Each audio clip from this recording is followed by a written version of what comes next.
The famous part that Donald Sutherland played in Invasion of the Body Snatchers cost him everything. Donald Sutherland was born in Old McNichol, Sutherland on July 17, 1935 in St. John, New Brunswick, Canada. Right from when he was born, Sutherland seemed like he was meant to do things that mixed being smart, curious, and creative. Even though he grew up in the small Canadian town off Bridgewater, Nova Scotia, where Histed ran a gas and electrical company, young Donald quickly showed he'd really wanted to learn new things. When he was a kid, he fought several really bad sicknesses, like rheumatic fever, hepatitis, and polio, which made him stay in bed for really long times. These early hard times gave him a strong ability to bounce back and a love for life that would stay with him in both his personal thoughts and his way of acting. Before he found out about acting, Sutherland studied engineering and drama at the University of Toronto, and finally decided to fully follow the arts after he realized that telling stories and performing were what he really loved doing. His trip took him to the London Academy of Music and Dramatic Art, where he trained really hard, making his skills better and learning the hard work needed for a life on stage and screen. It was in Britain that he first found regular acting work, performing in television dramas and stage shows, slowly building a name for his amazing screen presence, tall and skinny body, and special voice, which would later become one of his best features. Sutherland's career big break came in the late 1960s when he was chosen for 30 Dozen, 1967, a World War II action movie that brought him fame around the world. His part, even though it wasn't the main character, left a lasting impression. And soon after, he became a star with his unforgettable acting as the funny surgeon Hawkeye Pierce in Robert Altman's joking war comedy SH 1970. This part made Sutherland both a leading man and someone who takes chances, not afraid to go against what's normal and bring complicated feelings to characters that might otherwise be forgotten. The success of MASH shot him into a bunch of important parts in the 1970s, including Klute, 1971, alongside Jane Fonda, Don't Look Now, 1973, and Invasion of the Body Snatchers, 1978. Each performance showed his ability to change easily between different types of movies, from mind-bending thrillers to political dramas to scary movies, earning him a reputation as one of Hollywood's most dependable and brave actors. Unlike many other actors from his time, Sutherland never let himself stuck into just one type of character. He welcomed variety in his parts, playing everything from heroic to deeply messed up, masquerade men. His tall, powerful presence, paired with his gift forceful emotional details, let him take over the screen without being too much. This flexibility not only earned him praise from critics, but also kept going a career that lasted more than 6 decades. He appeared in over 200 movies and television shows, working with some of the best directors of his time, including Federico Fellini, Bernardo Bertolucci, Oliver Stone, and Robert Redford. As the years went on, Sutherland kept changing himself for new groups of audiences. In the 2000s and 2010s, he took on memorable parts in movies such as Cold Mountain, 2003, Pride and Prejudice, 2005, where he played the kind and smart Mr. Bennet, and maybe most famously, The Hunger Games movies 2012 to 2015, in which he played the mean and calculating President Snow. This part introduced him to a younger world video audience, making his place solid as a cultural icon across many different generations. Donald Sutherland's gifts to movies did not go unnoticed. Throughout his career, he got many awards and honors, including an honorary Academy Award in 2017 for his amazing body of work, as well as Golden Globes, Emmys, and a Canadian Academy Award. Even though he was never nominated for a competitive Oscar, he was widely known as one of the greatest actors of his time, an artist who made every project he worked on better. His performances always had depth, realness, and surprises, qualities that made him stand out in an industry often controlled by formulas. Donald Sutherland's personal life has been marked by several well-known marriages, relationships, and family connections that show both his deep commitment to those he loved and the connected nature of his life with the world of film and activism. Sutherland married 3 times during his life. His first marriage to Lois May Hardwick, who was a respected head school teacher, started in 1959. This marriage represented the early time of Sutherland's adult life during a time when he was still making himself known as an actor in Canadian theatre and television. Even though their marriage lasted 7 years, ending in 1966, It laid the foundation for Sutherland's understanding of relationships and family, giving him insight into their responsibilities and give and take that come with partnership. Right after the end of his first marriage, Sutherland entered a second marriage in 1966 with Shirley Douglas, a talented Canadian actress and the daughter of Tommy Douglas, the famous Social Democratic former Premier of Saskatchewan. This marriage not only connected Sutherland to a well-known political family, but also put him deeper into the world of socially aware activism, an area that would influence both his career and personal outlook. Sutherland and Douglas had 2 children together, twins Kiefer and Drickle, born into a family rifle of both the performing arts and public service.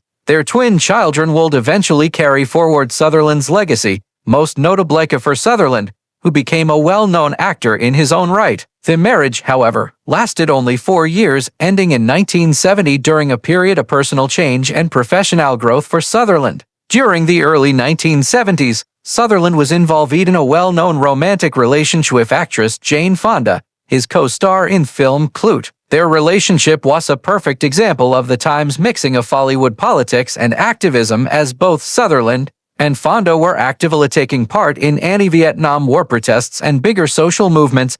This connection showed Sutherland's wills to mix his personality with his ethical and political beliefs, showing a side of him deeply involved with the crazy social currents of the time. Their affair, lasting from 1970 to 1972, was a perfect example of Hollywood's complicated dramatic mix-ups, but also showed Sutherland's involvement in public causes beyond the screen. In the 1990s, Sutherland married his long-term partner, Francine Rissette, a relationship that had its roots decades earlier when the couple met on the set of the Canadian pioneer drama Alien Thunder in the early 1970s. This marriage represented stability and lasting commitment after years of public relationships and professional commitments. Together, Sutherland and Rissette had 3 sons, Rossif, Angus, and Rogue, each of whom was named to honor directors with whom Sutherland had worked throughout his career. Rossif was named after the French director Frédéric Rossif, Rogue after British director Nicholas Rogue, and Angus' middle name honored American actor-director Robert Redford,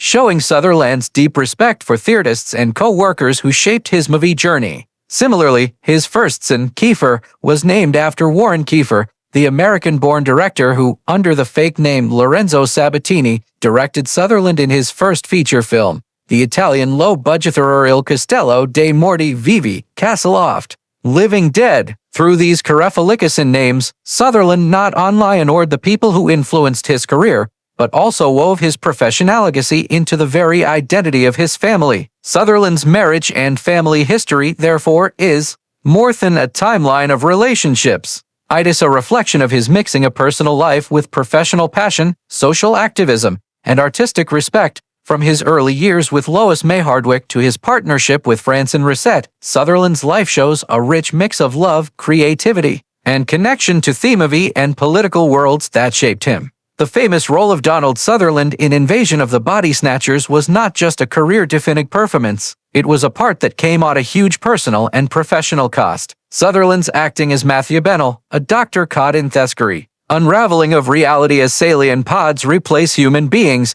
showed his ability to show growing tension, paranoia, and existential dread. His intense layered performance connected with audiences and critics alike, making him solid as one of the most interesting actors of his generation. The role demanded a complete diving into a world of fear and mistrust which took a toll on Sutherland, both emotionally and mentally. Unlike lighter or more normal roles, this character required Sutherland to keep a nearly constant state of worry which blurred the line between acting and living in terror for the time of filming professionally. The film's futuristic theme and Sutherland's weird embodiment of unease made him an instant stand-in, but it also typecast him in ways that proved limiting. Hollywood, often quick to put actors in boxes after a breakout role, saw Sutherland as the face of intense, paranoid thrillers, a view that clashed with his desire to explore diverse characters. In comedies, dramas, and romances, despite his later successes, the shadow of this famous role lingered, creating professional challenges that Sutherland would have to navigate carefully for years to come.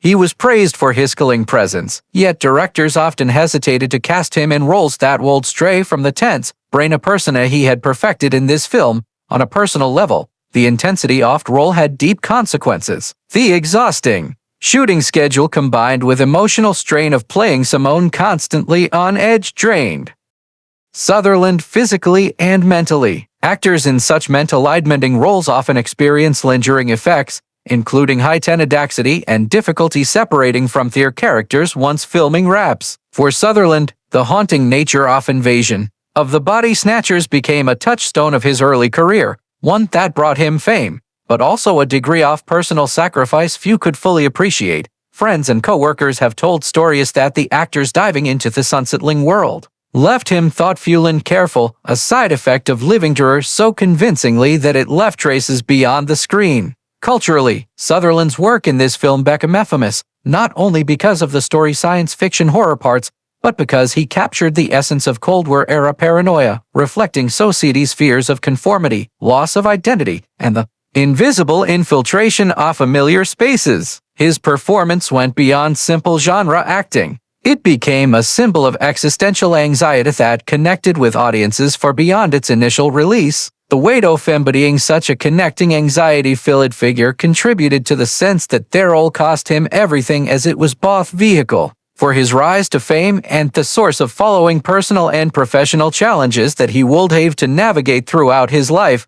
Donald Sutherland's role in Invasion of Body Snatchers was a double-edged sword. It established him as a master of fiction and psychological realism. Yet, it also put a heavy burden on him, gained recognition and movie immortality, but at the cost of personal comfort, emotional stability, and the freedom to be quickly recognized. For his versatility, it remains one of the most powerful examples of how a single life-changing performance can lift an actor's career while at the same time changing the direction of their life, leaving both triumph and costs that last long after the cameras stop rolling. Donald Sutherland, the celebrated Canadian actor whose career went on for more than 6 decades and left an unforgettable mark on film and television, passed away under hospice care at the University of Miami Hospital on June 20, 2024. He was 88 years old at the time of his death. His passing was the result of complications related to chronic obstructive pulmonary disease, COPD, a long-term breathing condition that affected his health for several years. Throughout his life, Sutherland had been known for his special voice,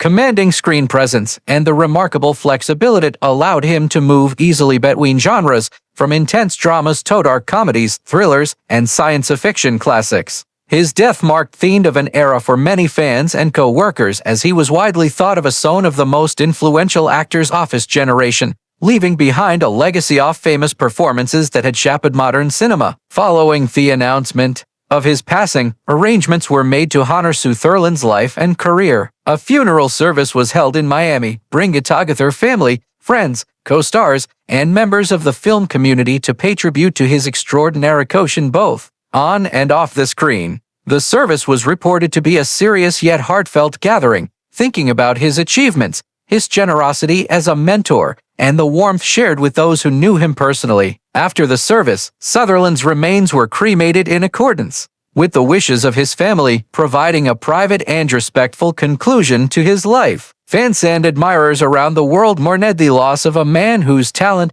charm, and dedication to the craft of acting had touched countless lives, ensuring that his legacy would continue to inspire future generations of actors and filmmakers.